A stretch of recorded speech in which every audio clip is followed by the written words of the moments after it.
दोस्तों नमस्कार, मैं हूँ रेखा उपाध्याय। स्वागत करती हूँ अपने यूट्यूब चैनल पे। ये है मीनाक्षी तिवारी, ये है मेरी बड़ी जेठान। आज मैं इनके साथ एक वीडियो बनाने जा रही हूँ। आप सबको अच्छा लगेगा तो कमेंट में जरूर बताना। राम नवमी राम जगी रोबैत राम जगी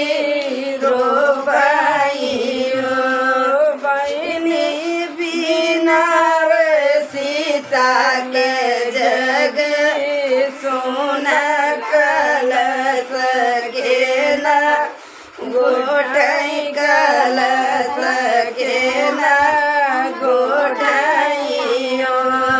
बहिनी बिना रे सीता के जग सोन कलश के न गोठई कलश के न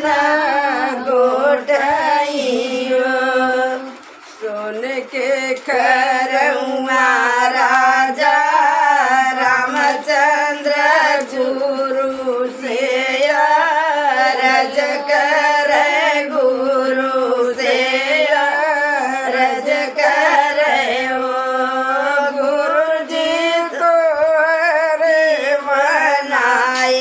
सीता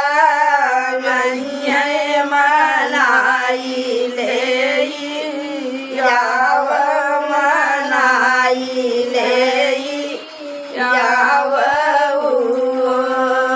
गुरुजी तो हरे मनाए सीता मनाई ले याव मनाई ले अगिले के घोड़ा गुरु जीत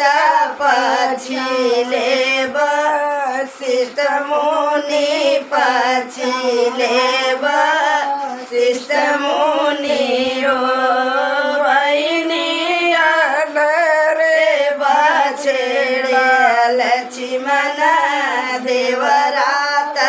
सीता के मनावै चले सीता के मनावै चले ओ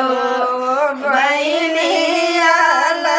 रे बछेड़े लक्ष्मण देवरात सीता के मनावै चले सीता के मनावै चले हो एक बना गईले दूसर बनाया वरौती सर बनाया वरौती सर बनावो बहिनी सरे में सीता कमाड़ैया जला रे झाला झलकई जला रे जला झलकइयो बहिनी तीसरे में सीता कमाड़ैया झला रे झला झलकई जला रे झला झलकइयो देवड़ी पे बैठले सीता सखी से रज कर सखी से रज कर सखिया बताए गुरु जी हमार गरम धोई पियबै चरण धोई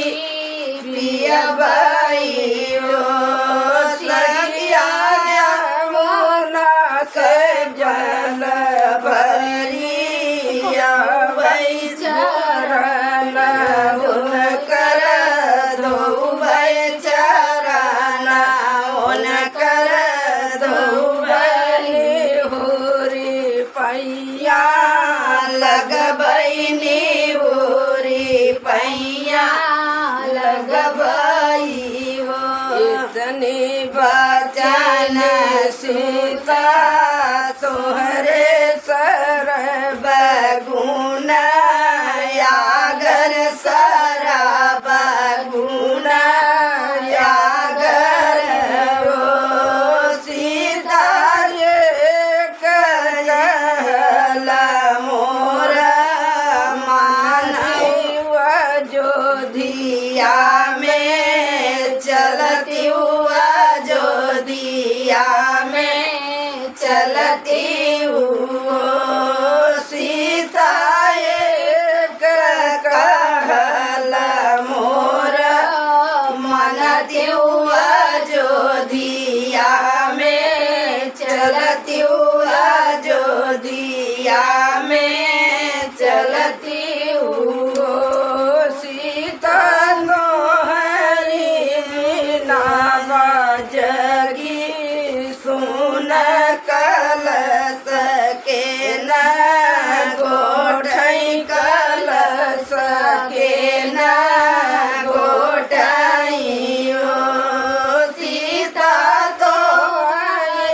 बिना जगी सुन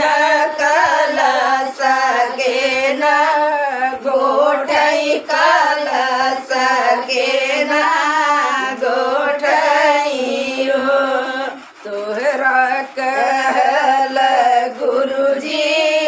मन भैया गदस चलबई पर गदस चलबई हो गुरुजी फेरी हो लवटी हम यौबई अयोध्या न जाबई अयोध्या न जाबई